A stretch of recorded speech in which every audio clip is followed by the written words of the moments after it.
साथियों नमस्कार, मैं एसएन सिंह आप सभी का हार्दिक स्वागत एवं अभिनंदन करता हूं। हम हिंदी व्याकरण के अंतर्गत संधि पढ़ रहे थे। इसके पहले हम संधि से संबंधित 3 वीडियो देख चुके हैं। एक स्वर संधि का वीडियो है और व्यंजन संधि के 2 वीडियो हैं। अगर आपने उसे नहीं देखा है तो पहले आप उसे देख लीजिए। संधि परीक्षा की दृष्टि से बहुत ही महत्वपूर्ण टॉपिक है और किसी भी प्रतियोगी परीक्षा में संधि से संबंधित प्रश्न जरूर रहते हैं, तो उसको आप हल कर पाएँ और आप अधिक से अधिक नंबर ला पाएँ, यही हमारी कोशिश है और इसी के लिए हम ये वीडियो बनाने का कार्य कर रहे हैं। तो आइए शुरू करते हैं ये विसर्ग संधि। तो विसर्ग संधि सबसे पहले परिभाषा देखते हैं। विसर्ग संधि क्या है?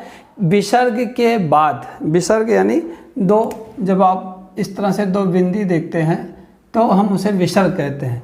तो विसर्ग के बाद स्वर आए या व्यंजन आए, विसर्ग के बाद या स्वर आए या व्यंजन आए तो जो परिवर्तन होता है, जो विकार उत्पन्न होता है, उसे हम विसर्ग संधि कहते हैं। पहला नियम देखते हैं। यदि विसर्ग के पहले आ हो, क्या हो? विसर्ग के पहले आ हो और विसर्ग के बाद आ हो या तीसरा वर्ण हो। तीसरा वर्ण है, आपने पढ़ा है कचट तप, का वर्ग चा वर्ग टा वर्ग ता वर्ग और पा वर्ग, इसका तीसरा यानी क ख ग और उसके बाद चा छ ज न और टा ठा ड यानी तीसरा वर्ण हो या फिर चौथा वर्ण हो या पांचवा वर्ण हो। कचट तप का तीसरा वर्ण हो, चौथा वर्ण हो या पांचवा वर्ण हो या तो अर्ध स्वर हो। अर्ध स्वर क्या क्या होते हैं? अर्ध स्वर होते हैं या, रा, ला, वाह। तो ये हो, ठीक है। हमने कहा विसर्ग के पहले आ हो और विसर्ग के बाद आ हो या वर्ण का तीसरा वर्ण हो, वर्ग का या चौथा वर्ण हो या पांचवा वर्ण हो या अर्ध स्वर हो। अर्ध स्वर यानी या, रा, लावा हो तो विसर्ग ओ में परिवर्तित हो जाता है। तो आप देखिए विसर्ग के पहले आ है, सब में आ है। देखिए विसर्ग के पहले सभी में क्या है? आ है। और विसर्ग के बाद या तो आ हो या तो तीसरा, चौथा, पांचवा ना, बा, भा या ना, या अर्ध स्वर हो, या, रा, लावा या गा, वा, दा, न, रा। यानी कहने का मतलब है या तो अर्ध स्वर होगा, या, रा, लावा होगा या तीसरा, चौथा, पांचवा वर्ण होगा या आ होगा। तो क्या हो जाएगा? विसर्ग ओ में परिवर्तित हो जाएगा। जैसे मन, धन, अनुकूल, तो मन, उसके बाद इसका जो है विसर्ग का ओ हो जाएगा। तो यहाँ पे क्या हो जाएगा? मन और यहाँ पे विसर्ग का ओ हो जाएगा न, और क्या है? अनुकूल। तो ये क्या हो जाएगा? ओ की मात्रा लग जाएगी ना में, तो मनो। आप जानते हैं आ की मात्रा नहीं होती है तो ये नहीं लिखी जाएगी, तो मनोनुकूल क्या हो जाएगा? मनोनुकूल। तो आप मन, धन, अनुकूल को लिख सकते हैं मनोनुकूल। ये समझ में आ गया होगा आपको, मनोनुकूल।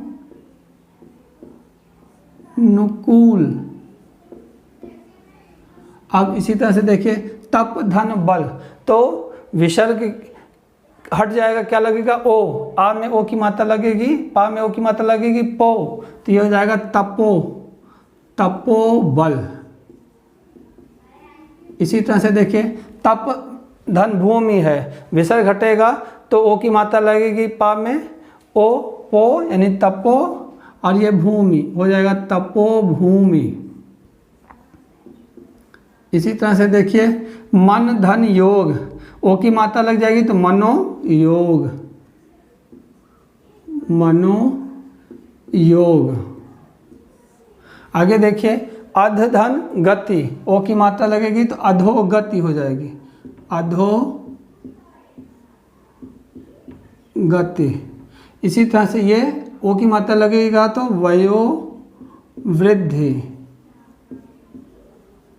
और इसमें ओ की मात्रा लग जाएगी तो क्या? पयोद, पयोद। और ओ की मात्रा लग जाएगी तो क्या हो जाएगा? मनोरथ।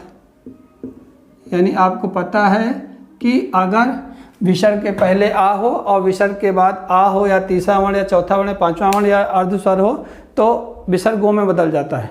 लेकिन अगर आपको नियम ना भी याद हो, आपने इतना कर लिया तो आपको दिमाग में अपने आप याद रहे कि मनोनुकूल मन धन अनुकूल, तपोबल तप धन बल, तपोभूमि तप धन भूमि, मनोयोग मन धन योग, अधोगति अध धन गति, वयोवृद्धि वय धन वृद्धि, पयोद पय धन द, मनोरथ मन धन रथ। आपको ये याद रहेगा। आगे देखते हैं। लेकिन इसका कुछ अपवाद भी। अपवाद क्या है? अगर पुनः अतः, यहाँ भी विसर्ग के पहले आ आया है, यहाँ विसर्ग के पहले आ है, तो पुनः अतः ये दो शब्द है जिसमें विसर्ग का रा हो जाता है। जैसे पुनः और क्या है? मुद्रण है। तो यहाँ पे क्या कहा? ये अपवाद है और इसमें क्या हो जाता है? विसर्ग का रा हो जाता है। तो पुनः और रा हो जाएगा तो रा किस में लगेगा? अगले अक्षर में ना। तो पुनर्मुद्रण, पुनर्मुद्रण, ठीक है। ये रा हमेशा कहाँ किस पे लगता है? आधा रा है, आधा रा किस पे लगेगा? अगले वर्ण पे लगता है।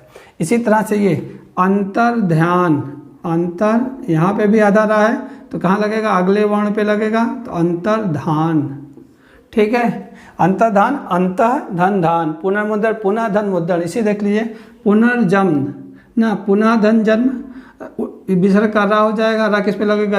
अगले वर्ण पे यानी जा पे, तो ये हो जाएगा पुनर्जन्म। ये वर्तनी के लिए भी तो देख लीजिए, क्योंकि वर्तनी बहुत पूछी जाती है स्पेलिंग कि जो उड़ंकु रा होता है हमेशा किस पे होता है? जा पे होता है, पुनर्जन्म। और ये देखिए यहाँ पे भी विसर्ग का रा होगा तो अंतर ना, आप कहेंगे यहाँ भी विसर्ग ऊपर जाना चाहिए, उड़ंकुरा होना चाहिए, लेकिन ध्यान दीजिए यहाँ पे आ है और आधा रा के साथ आ जुड़ेगा तो रा हो जाएगा। क्या हो जाएगा? पूरा रा हो जाएगा। और अग्नि, अंतरग्नि, क्या हो जाएगा? अंतरग्नि। क्या हुआ? ये उड़ंकुरा यहाँ क्यों नहीं लगा?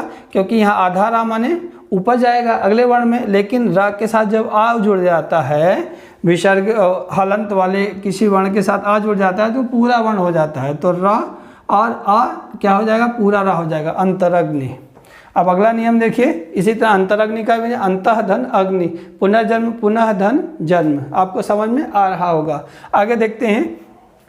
यदि कोई स्वर आए आ को छोड़कर, विसर्ग के पहले आ को छोड़ के कोई दूसरा स्वर आए और विसर्ग के बाद बड़ा आ हो, छोटा ऊ, बड़ा ऊ, तीसरा वर्ण, चौथा वर्ण, पांचवा वर्ण या अर्धस्वर, अर्धस्वर यानी यारा लावा हो, तो विसर्ग क्या हो जाता है? रा हो जाता है। एक बार फिर से देखिए। विसर्ग के पहले कोई स्वर हो, किसको छोड़ करके? आ और आ को छोड़ के, तो क्या क्या हो सकता है?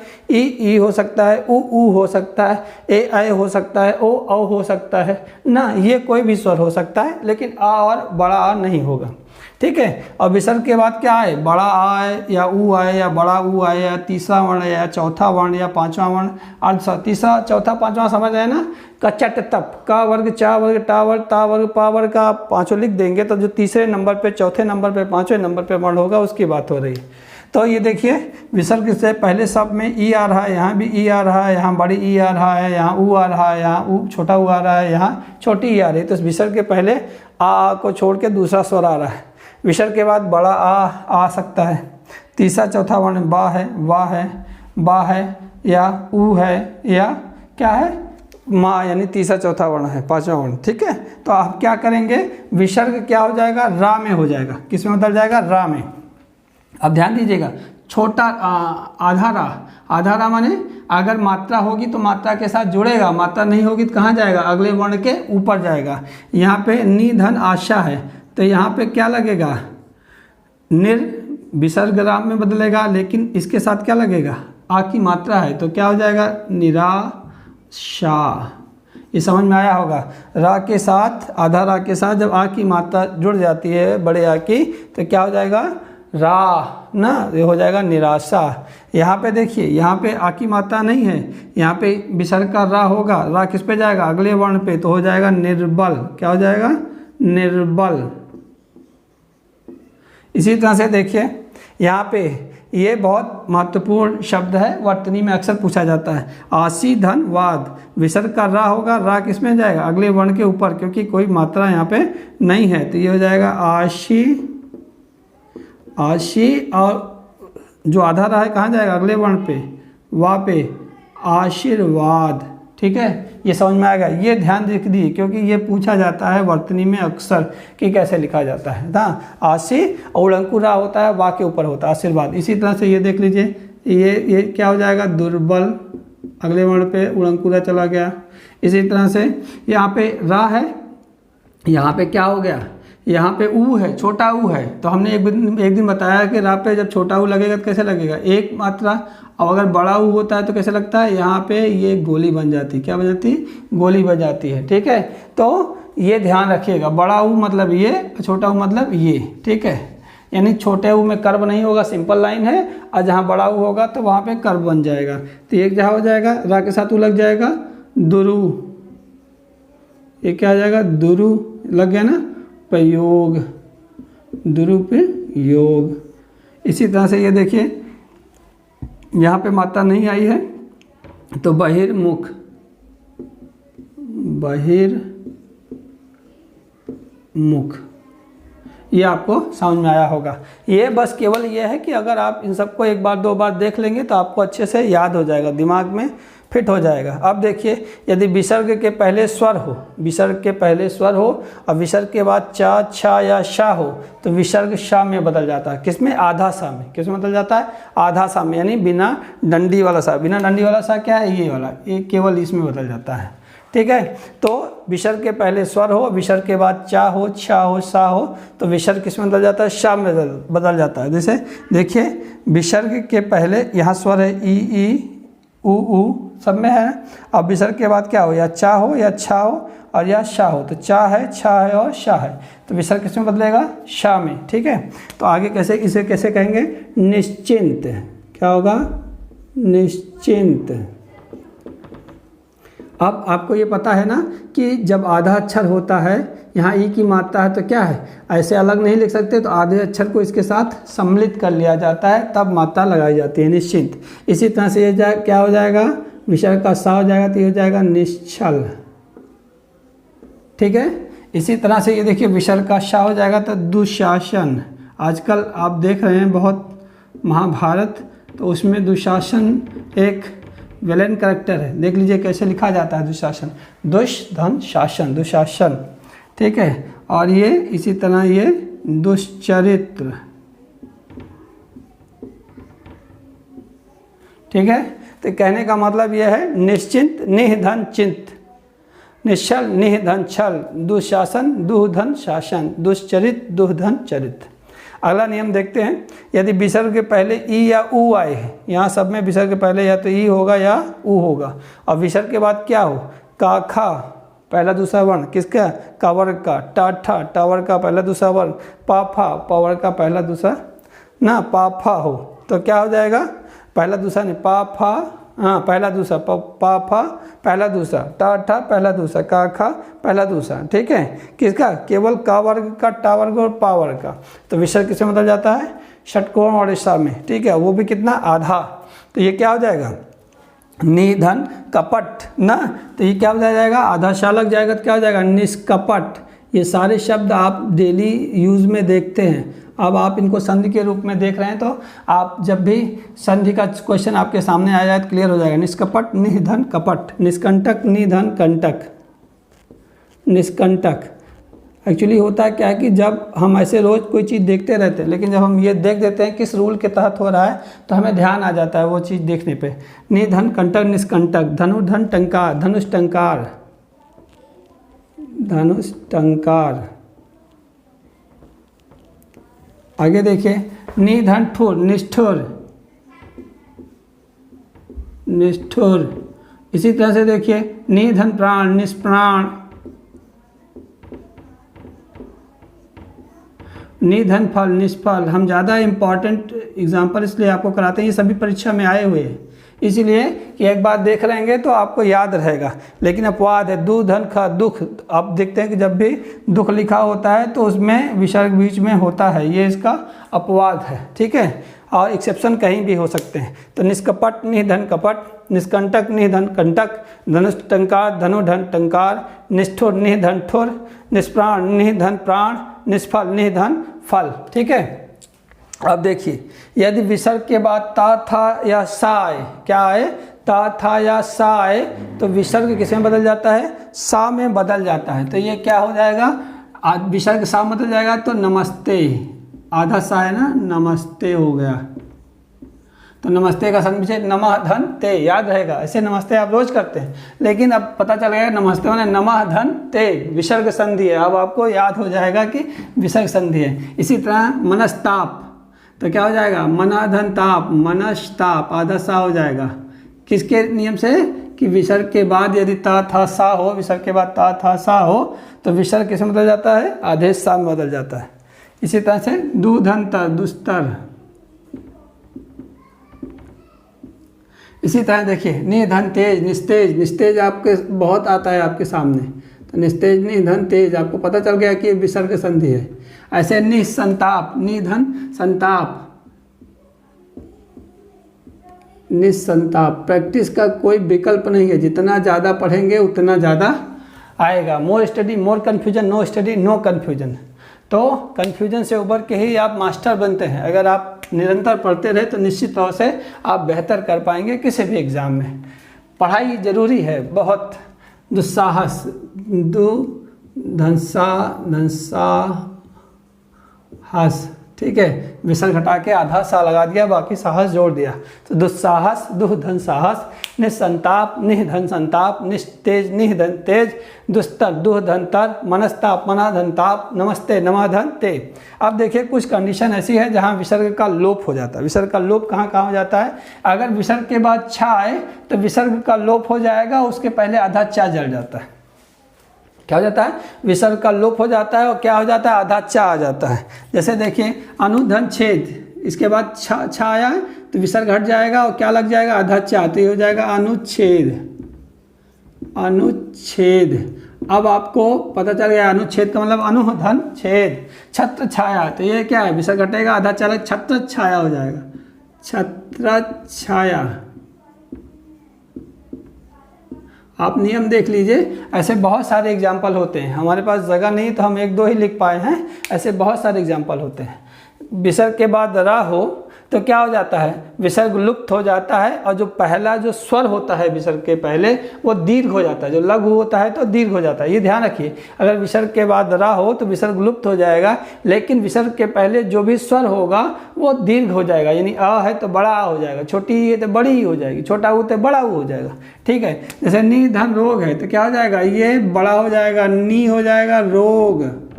ध्यान रखिएगा, निरोग में अक्सर लोग गलती करते हैं, छोटा ही लगा देते हैं, लेकिन जब भी निरोग लिखा जाता है तो निरोग बड़ा ही लगता है हमेशा। ये स्पेलिंग के लिए बड़ा महत्वपूर्ण है। इसी तरह से नीरस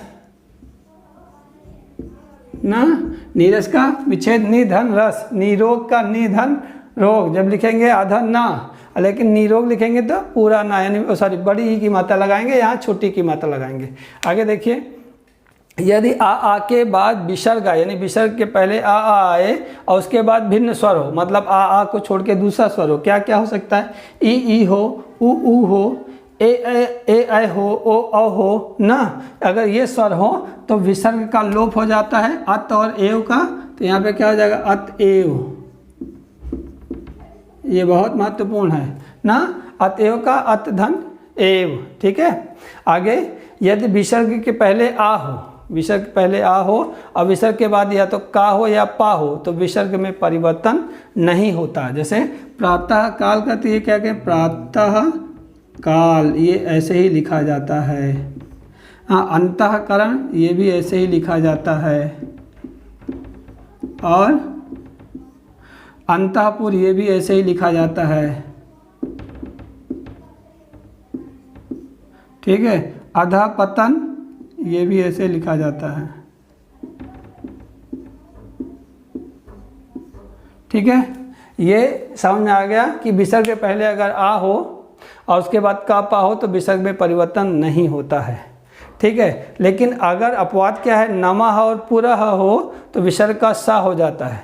नमाधन कार, तो ये विसर्ग हटेगा, क्या हो जाएगा, आधा सा हो जाएगा, तो ये जाएगा नमस्कार।